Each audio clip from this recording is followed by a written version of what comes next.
This is not just a story of pain. It is the greatest act of love the world has ever known. A king with no crown, a lamb without blemish, a savior rejected by the ones he came to save.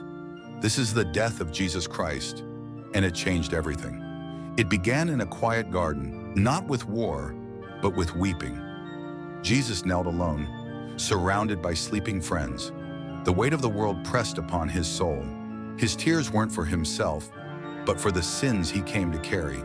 His heart cried out in agony, not because he feared death, but because he loved too deeply. And still, he surrendered. Torches pierced the darkness. Soldiers arrived, not to battle, but to arrest a man of peace, and leading them was one of his own. A kiss on the cheek, a sign of friendship. But this kiss was soaked in betrayal. Chains rattled. Love stood still. The lamb was led to the slaughter, and heaven remained silent. Dragged like a criminal from court to court, he stood before rulers drunk on power and blind with fear. False witnesses spat lies, but truth didn't defend itself. They struck his face, and he turned the other cheek. They mocked his royalty, placing a crown of thorns upon his head. He bled, not from weakness, but from love. A beam of rough wood was laid upon his shoulders, heavy, not just with weight, but with the sins of all mankind. Step after step, he fell, and rose, and fell again. The crowd watched. Some wept, some laughed, and still. He walked on, eyes fixed on the hill called Golgotha.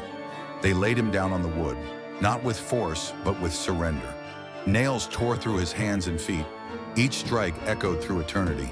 They lifted him up for all to see. But the worst pain wasn't physical. It was the weight of sin, separation from the Father, and the rejection of those he came to save. As darkness fell at noon, nature itself responded. The sun hid its face. The earth trembled. The veil in the temple tore in two. And in one final breath, he gave it all. They took him down gently, wrapped his body in linen. Tears soaked the burial cloth. The tomb was sealed with stone. Guards stood by. All hope seemed lost. The world waited in silence, not knowing that heaven was preparing a resurrection. This wasn't just the death of a man. It was the death of guilt, the end of separation, the beginning of grace. The cross was not the end. The tomb could not hold him. Love didn't die. It rose. And because he died, we live. This is not a tragedy. It is victory, written in blood.